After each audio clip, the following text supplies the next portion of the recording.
listening to the People, Not Titles podcast.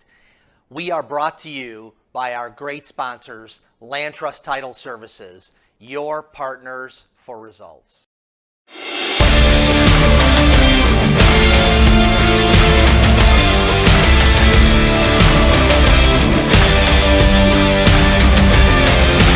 Hello, this is Steve Kaempf with the People, Not Titles podcast, and I'm here with one of my favorite people in the real estate industry, Ernie Rose, managing partner of DKMO Law. Ernie, glad to have you here. Thanks, Steve. It's been a while since we've been able to catch up in this format, and I'm Absolutely. happy to be here. Yeah, I'm excited. You know, on our first episode, Ernie, we talked about your journey from being a part of a smaller law firm, your partner or the managing partner there passing away, and you having a lot of stuff thrown on your plate, and then you coming into DKMO Law as a real estate attorney, and then working your way up to managing partner. And so I'd like to first just talk a little bit about what's happening at DKMO Law, because I know there's a lot of new attorneys coming into the mix. You have a new partner, Justin J. That was, we call it a promotion? Yeah, I think so. Okay, great. So maybe talk a little bit about that, where you guys are now and how you're positioned in terms of your firm and serving the real estate community. Sure. Well, I think one important step for any firm is making a conscious decision about how big you want to be. You can sort of accidentally get too big. Yes. One thing I think DKMO faced was the possibility of accidentally getting too small. We had a lot of attorneys reaching retirement age, and we didn't have a plan for that. So we've made a conscious effort to sort of future fit our firm. We're just under 50 employees, and we've got 17 attorneys. And so the goal is to have folks at different points of their career. We've really done a good job of allowing our senior partners and senior attorneys to get support from newer attorneys. And so we've added 2 new partners, Justin J. and then Mary Ann Frank in our estate planning and trust department. We've made a conscious effort to include some of our staff in our leadership roles. So Zaya, who a lot of our realtors know and have gotten to know, is our staff training manager, and he's been in charge with developing systems to help us operate efficiently in each of our departments, and to find and support future managers who will have the same role. So we've really tried to empower our staff to take a more meaningful look at how they do their work and to guide us, because people always ask me. Someone asked me the other day, who's the best property manager to use? And I said, I have no idea, but Zaya knows, because those are the people that do that work on a daily basis. So okay, that's great. And so Justin has been with your firm for how long? He's, I think, at 8 years, 7 or 8 years now. Okay, yeah. So, and he started, kind of ground up, learning the business, and then worked his way up to partner. And I think it's great that you've provided a place for them instead of people leaving, and there are people that leave, right, and come and go type of thing, pursue new horizons.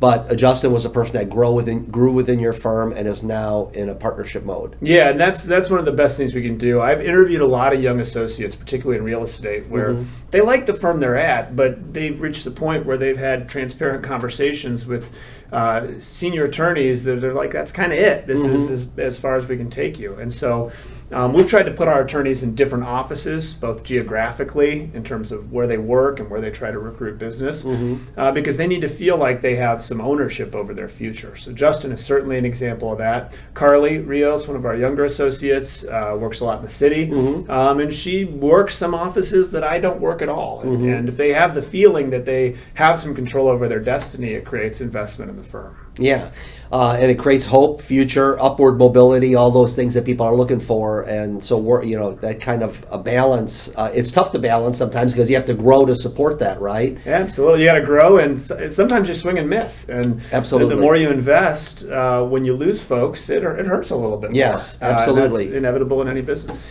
Yeah. And sometimes it's a compliment that people come in, they learn, they're empowered, and they move on. It's like, okay, if I'm going to try to grab onto everything, but if you work hard to providing a place for them, you usually tend to keep your good people, which you guys have been able to do. Yeah, I would agree. Most of the folks we've lost have either left the industry or moved to different types of careers. I don't as of today, have any competitors that are folks that are out there that have kind of gone through our training and left on their own. And so we really do try to give them the opportunity to get what they want from our firm. Great. So let's talk about the real estate, the kind of the roster of real estate attorneys that you have. You have you and Justin, you have Carly, and then you have Joey. Yep. And then and we got two more. We've got Lisa Bernstein, Yes. Who has been a longtime Arlington Heights attorney. She does estate planning and real estate. And Christina Perez has been with us for a long time. She works with a large number of real estate agents in the area. She also does commercial real estate. Yes. We have a new hire that's coming in next week. Okay. There'll be more to say about her as we get to know her. But Okay. we've really, we've tried to provide support for some of these attorneys. and is there a specific area that like a location that this new hire is going to be working? Yeah, well, that's sort of a let's see what you want to be and where you want to be. And, Yeah. there's personality matches. It's, being in the business, each real estate office even has its own sort of personality. Yep. And Culture. It often comes from the office manager and the leadership team. And so it's really about matching the attorneys with, so, it's nice when it's where they live. I live in Arlington Heights, I work in Arlington Heights, but I also work in Chicago because there have been folks and systems that I've connected with there. So a lot of our attorneys work right around Arlington Heights, northwest suburbs, but like I said, Carly is in the city and works down south. Justin works out of some of the Lake County locations. He works with a lot of offices, real estate offices up there. And so trying to find those personality fits allows us to kind of expand where we're working. And learning that I couldn't be in 10 places at once was a huge growth moment for me. Yeah. I never said no to anything. And there are things where you may not be the best fit or the best team member to handle it. Yeah, and that takes a lot of self-awareness to admit, hey, I'm not a fit for everyone, but I want to be a fit for some, and how do I manage that? Let's talk a little bit about how you guys are working, because there's one thing in terms of capacity to increase your the roster of attorneys, but it's another thing for each attorney to be able to max out and be able to do a higher volume. And so you guys have a unique approach to file management. And let's talk a little bit about that. What are the advantages for agents to be working with a DKMO attorney on real estate transactions? Yeah, and I think the starting point is that the level of service is a non-negotiable. That's Right. the starting point. Our attorneys have a lot of freedom in the way that they approach growing their business, but the one thing that's not so flexible is how we go about managing our files. And above all, we value efficiency. Agents need help at the time that they're asking for help. If they're in multiple offers, it's February, things are getting crazy. Yep. We've got to be there. That we can't be the attorneys that are saying, after I get out of court in 3 hours, I'll get back to you. Absolutely. So, there's a priority of efficiency. Our staff is the deepest and the best in the business, with all due respect to all others. We love our people, and we place a strong emphasis on each staff member doing the job the same way. They all have their own personalities, but when it comes to the basics of how things should flow, we have very, very defined obligations. Staff do staff things, attorneys do attorney things, and the key of our office is that the staff know what their responsibilities are, the attorneys know what their responsibilities are. So it's not like everything that comes in, there has to be a decision about who does what. Everybody trusts and knows what their roles are. We have clerks that handle all the basic data entry, association, document ordering, so that our assistants can really focus on client services and being outward facing. So I would say it's efficiency, it's delegation of responsibilities, and it's trust. It's really hard. It's kind of easy to get big. A lot of solo practitioners, they grow their business, and when you go from being a person that manages 10 files a month to 50 files a month, you change. You have to figure out how to be able to continue to do the thing that made you successful in the first place. Yes. And for me, that was development of systems, hiring a new attorneys to sort of duplicate the efforts of what I'm doing, and making active efforts to stop growing my business. Yes. You can only be so big and give your people the service that they deserve and have come to expect. And so instead of trying to say me, I try to teach my attorneys to take their skills and do the same thing, just with new audiences. Yeah, and Ernie, it goes, and you've kind of transitioned from, working on files, which you still do. You still do a lot of them, but to now, taking a leadership and mentorship role with your attorneys. and how have you been able to balance that? Yeah, I think that's my number one challenge because, again, the service is non-negotiable. And the moment that I compromise that position, my other attorneys would compromise that position. So I do my attorney review letters. Those are me. When any email that comes from my name is me, people are saying, well, are you sure you don't have somebody? No, if it comes from me, it's me. And you carve out parts of the job where maybe you are less essential. And I can't be at every single one of my closings, but I can hire good people to assist with those closings and to assist with those pre-signs and those responsibilities. So, of course, I love doing the closings. I do as many as I can. But I found that if you train people to do the job the right way and your realtors feel comfortable that they can perform those services, it allows you to manage your day-to-day a little bit better. And I can't say enough how much adding Justin has helped. I can't take all the credit for the training. Sure. You find the people you really trust, and then you enable them to go and lead. And Justin is an understated person. He's not a big personality, but one of his best attributes is he's patient, and he's able to deliver information to other people. And he's been through the system, and he's seen the process. And having that person be the primary point of contact for certain elements of training is really useful. Yeah, and it's a conscious decision, like you said. Some attorneys just say, hey, I want to get so big and I want to do this.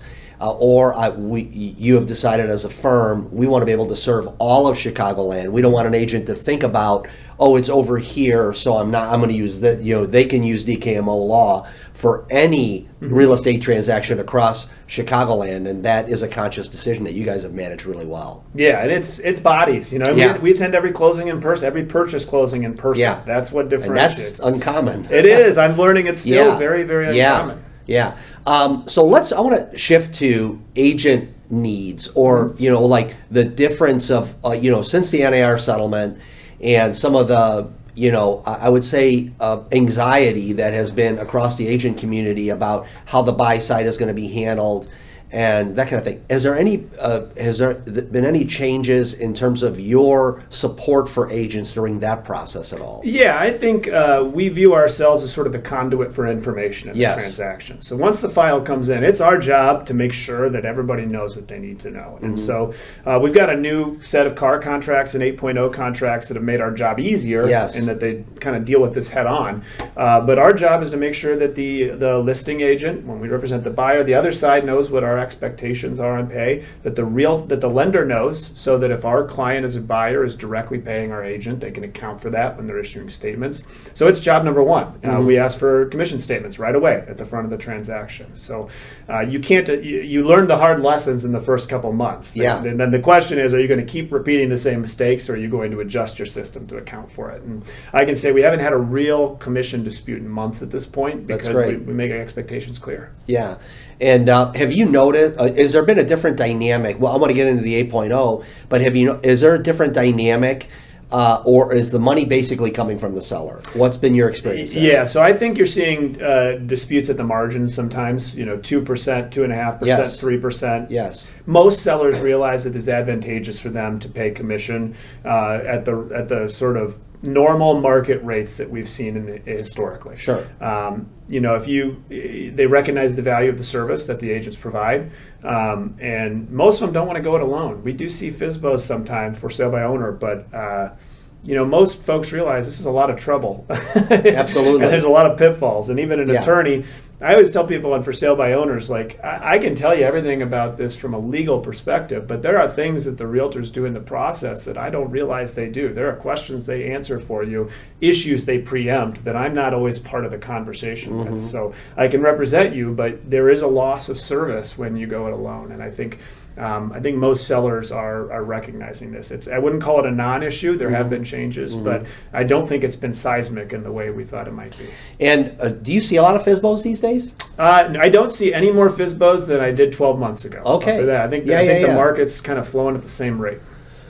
And honestly, I thought, back in the Big Short era, there's a lot of FSBO activity back then for whatever reasons. I think just because homes were buying and selling so quickly, people just thought, I'm going to throw a sign in the yard, and some of that worked. But I think it's, with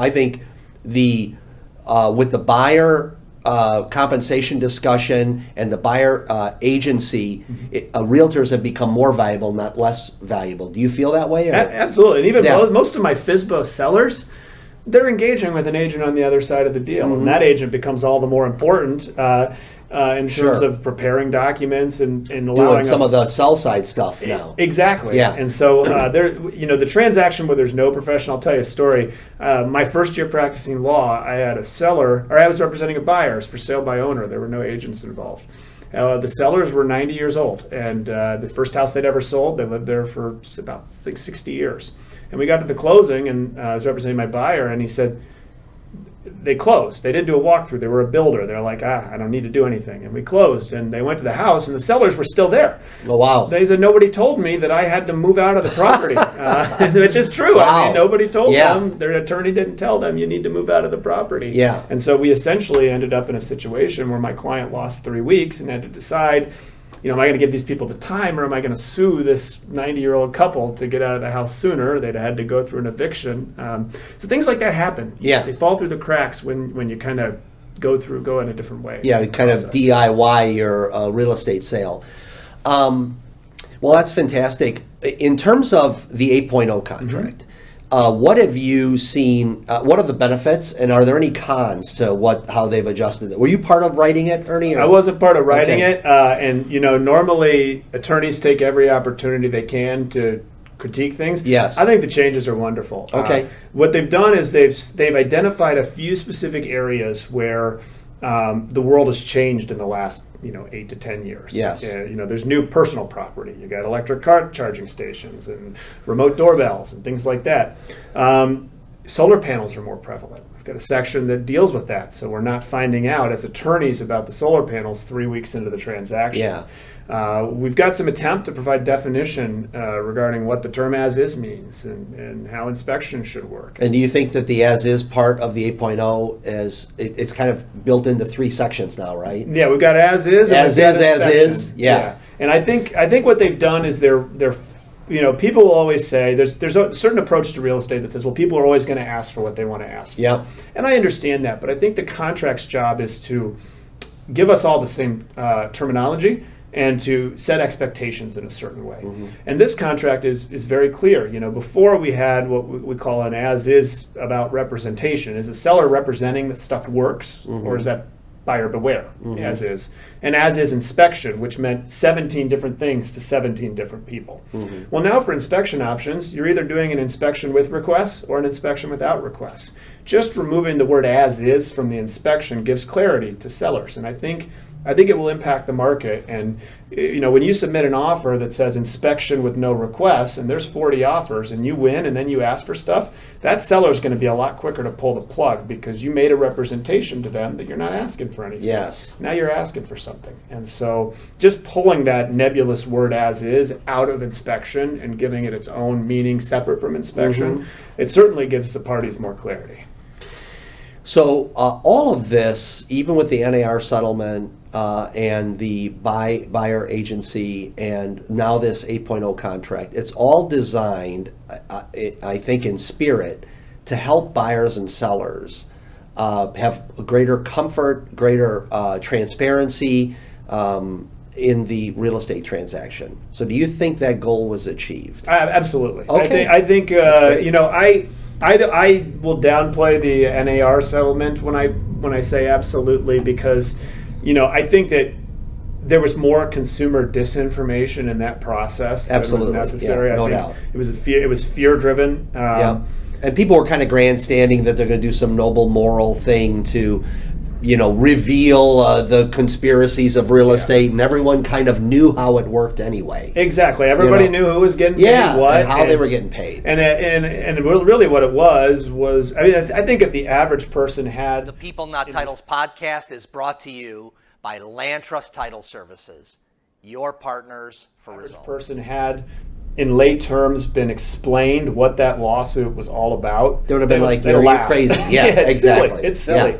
But to the extent that it provides more clarity, great. I don't think it's going to change much about the way we do things. But this contract, I think, it's an attempt to get us all using the same words the same way. Yeah. And that's the most valuable thing you can do, is just set expectations properly. That's whenever I'm talking to new agents, expectation setting is the most important part of their job, and being really willing to deliver hard truths and explain rights. That's the job. Yeah. Is making sure that a client, whether they're making a good or a bad decision, makes it fully informed. And so I think this helps with that.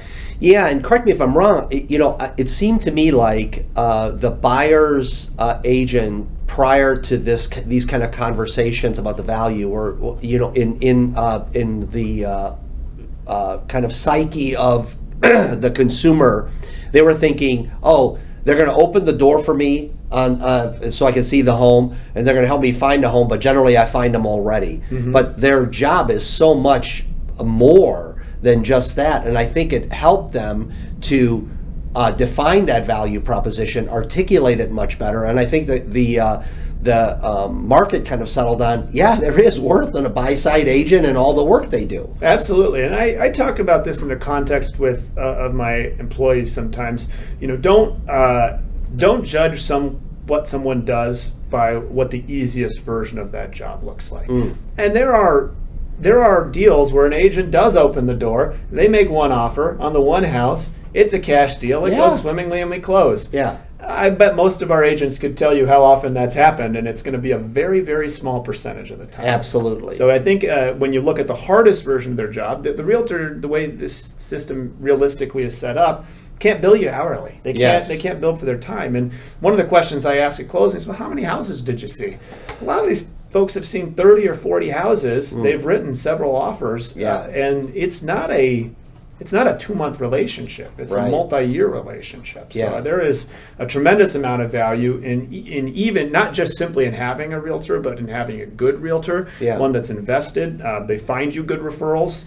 They care about the value of the product that those referrals provide. I know folks who have used bad attorneys or bad lenders for 30 years, but most agents I work with put a lot of effort into making sure that the people they send their business to will do a good job and reflect well upon them. Yeah, and talking about that, there is a deep partnership between agent and attorney, and I know that each agent has a nuance to how they want to work with you. How do you manage that, or how are you able to understand what they like, what they don't like, and how it works best? Yeah, and I think a good part of that is figuring out if you have good reasons for the way that you do things as an attorney. And there are very few, but there are certain non-negotiables where an agent will say, I want you to do this or that, and I think it's detrimental to the client, and I won't do it. There are certain things I think are best practice, but that's a short list. From there's a lot of areas where you need to be flexible to the needs of your broker. And so a common example is inspections. Some brokers, they do not want to handle the inspection. They view that as attorney purview, how to negotiate that piece of the puzzle. And I am more than happy to do that. You're like, fine, that's the way we'll handle this. Absolutely. And I've got other brokers who have been doing this a very long time.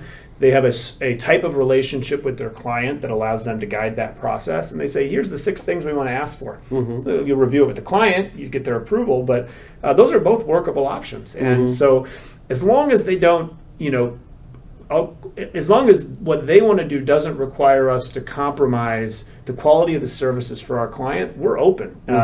Some of my long-term agents, sometimes I call it, I need people to tell me the hard truths, right? When you slip on something, and if you do as many deals as I've done for as long as I've done, it's going to happen. It ebbs and flows to your motivation, to your eye on the details. And I've got people that tell me, you got to do this a little bit differently. And I take that to heart, because that is golden. When you have somebody who is willing to tell you what you're not doing well, that comes at it from a place of trust or respect or love, in life or in practice, that is the most valuable thing you can have. So I'm lucky that I've had realtors that have made my process better with honesty. Is there a way that you solicit that, Ernie? Yeah, I think most people are not comfortable enough to come out and outright say it. You got to at least have your antennas up for it.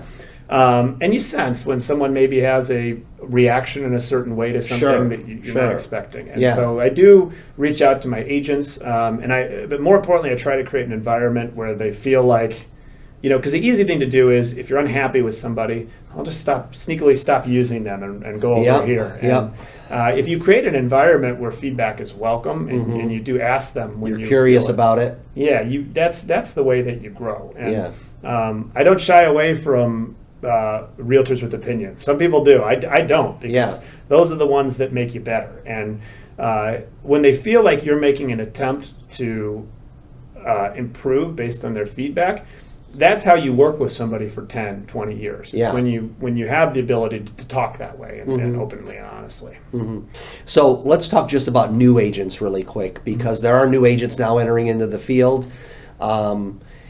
How are you with working with new agents and your firm? I mean, it seems to me like you are always adding new agents to the stable. They take a little bit more time to get to know or their cadence. Maybe it takes a little more time for them to become profitable or to become productive. How do you work that? Yeah, I think we probably invest more time and effort into reaching new agents than most attorneys do.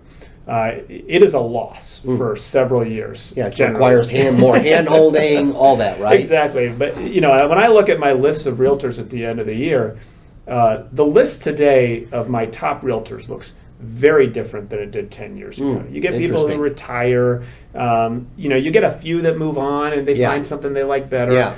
And you have some that are just right at the top that whole time. But what I've noticed is some of those folks that I spent, hours talking through their first file, their second file, their third file, their first 20 files, which were all purchases. Yep. They're on the top of my list now because we invested the time to help them do it the right way. And most of them, you're rewarded. They stick around and they grow with you. And so we do not shy away from working with new agents. I'll say I probably work with fewer new agents than I did 10 years ago, but I do some of the core offices I work out of. I take all the new agents I can get because that's my opportunity, not only to kind of get to know them, but to help guide how they're going to organize and shape their practice, because they're learning from you as they're doing it. The first file is different than the seventh file in terms of procedure. And so I sometimes I'm doing it for my sake, and sometimes I'm helping some other attorney later on who ends up working with them. But the better everybody does their job, the easier my job gets. And there's something refreshing about new blood, right, with new agents?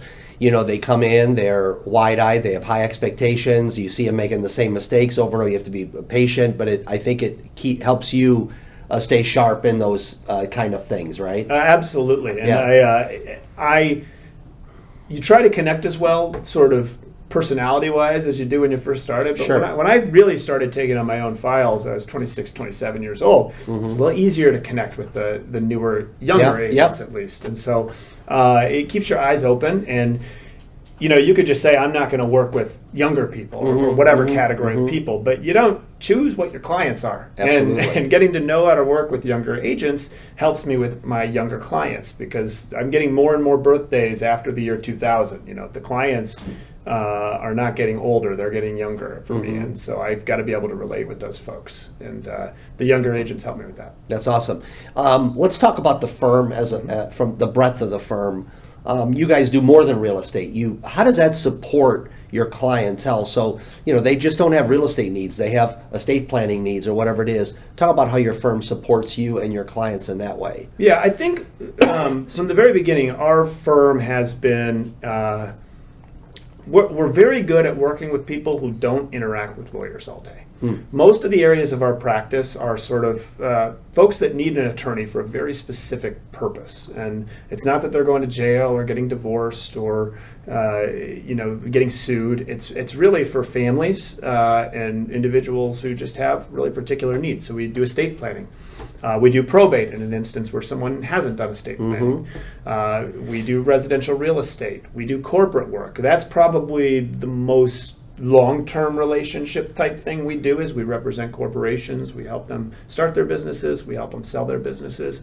But all the areas that we practice in, they feed into each other. Yes. And so we try to do complementary services. It's hard to represent two people in an estate plan and then they're getting divorced. And you do divorce, and we don't do that. We try to stay in areas that are complementary. I call it mostly happy law. Sad things happen, but it's mostly law where you're providing a really direct, concrete service to a client that meaningfully impacts their day-to-day life. And it seems to me like that just enhances the relationship for the next time around or whatever it is. Yeah, we have clients and also realtors who are clients, but referral sources who have visited every area of our law firm. We've got folks who have done an estate plan, they've formed their company, sold their company, and bought several houses, all within our firm. And you can leverage that. You know, everybody who buys or sells a house with us gets information on our estate planning services.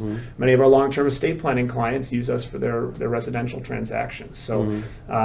You know, that's one area of the practice that it's very easy to ignore, is the interrelation between departments. And so we've made a concentrated effort to grow those connections. And part of that is getting attorneys that like being together and like referring to each other. Totally.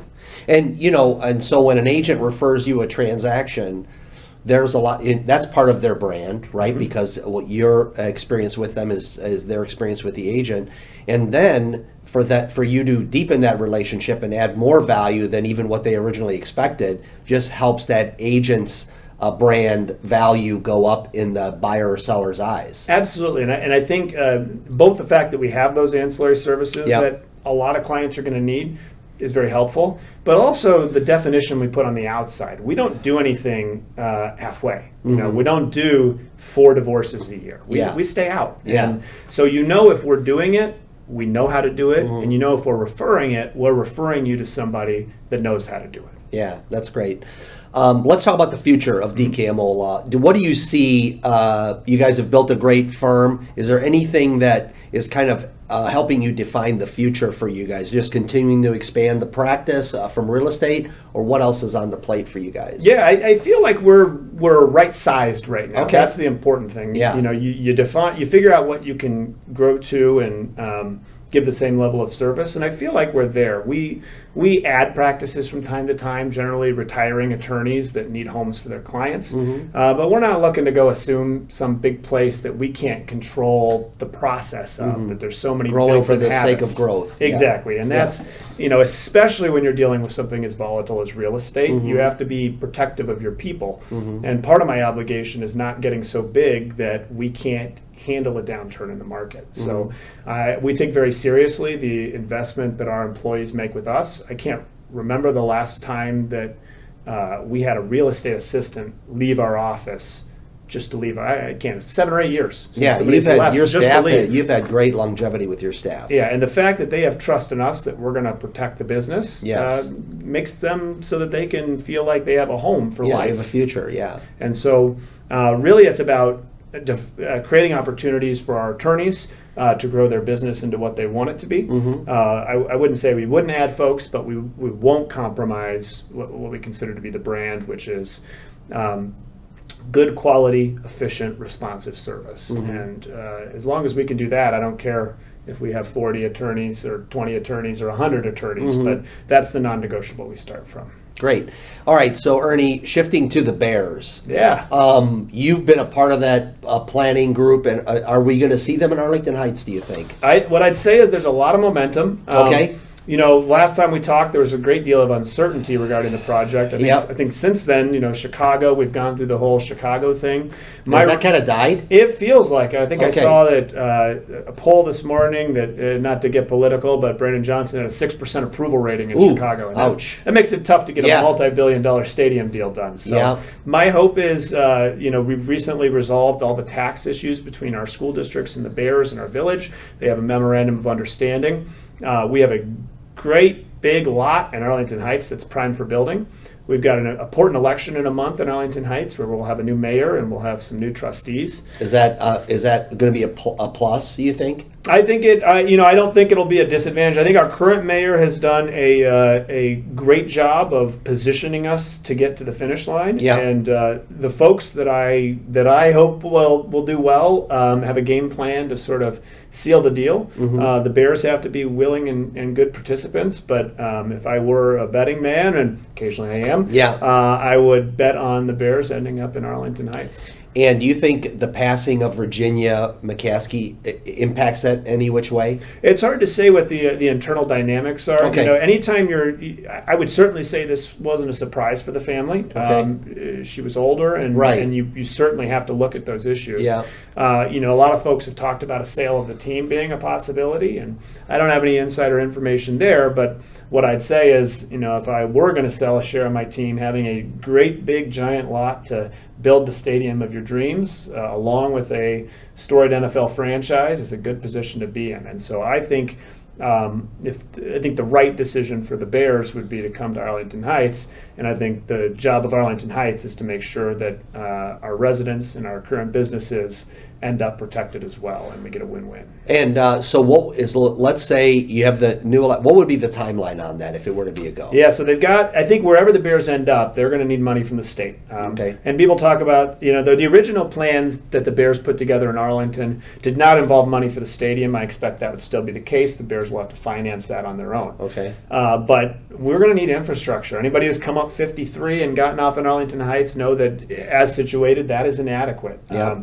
But where we're at now, the Bears are in the process of completing the feasibility studies, and instead of just speculating before we even got to the first step, we're going to have real hard data to work with soon. And so I think that getting those studies back from the Bears, which are in process, will tell us a lot about whether this conversation is manageable. And I think one of the things people didn't pay attention to is we got stopped so early in the process. You know, they're asking trustees hard questions. The residents are. We haven't gotten to any of that. Yeah. We're going to talk parking. We're going to talk traffic. We're going to talk taxes. Yes. But we had to get through some early hurdles in order to do that. And those hurdles were a little too hard from my perspective. It shouldn't have been that difficult. There's plenty of fault to go around. But I think the hurdles in Chicago seem a lot higher. Yeah. So. And it seems to me like Arlington Heights is just doing everything they can do to get a yes. And then you have to get the yes, you know, which is a whole other thing. You got to get the yes, and you got to make sure the yes you get is the one you want, because it's got to make sense for Arlington Heights too. I've talked to a lot of people about this, and the folks who don't want a giant stadium in their backyard, I can't tell them they're wrong. That's a quality of life question. Totally. And I'm not going to, you know, that's choice you have to make. And I think the pros outweigh the cons if we do it right. But everybody's going to have to work together, and there's hopefully going to be a lot more listening than talking with the residents. Yeah, and I think looking at what happened even at Wrigleyville, right, and all the changes they made there, shifting to the Cubs, it seems to me there's always some person that's like, oh, the lights, the this, the that, right? There's always going to be someone not liking the plan. But overall, I think anyone would look at that would say, wow, that was a real win for everyone in terms of property values, in terms of the vibe and all that kind of thing. Yeah. So I think the same thing could be true in Arlington Heights as well. Exactly. And I hope the fact that it's taken us so long to get where we are, that if this thing does come to fruition, that everybody will realize that compromises need to be made, that we won't start off with the grandstanding. We've done all that. Everybody's had their stand. Right. You know, and by the time the Bears commit to being in Arlington, if that's the direction they go, well, now we know they're coming, and let's figure out something that works for everybody. let's work towards that. Okay, what about the Cubs? Finally, wrapping up.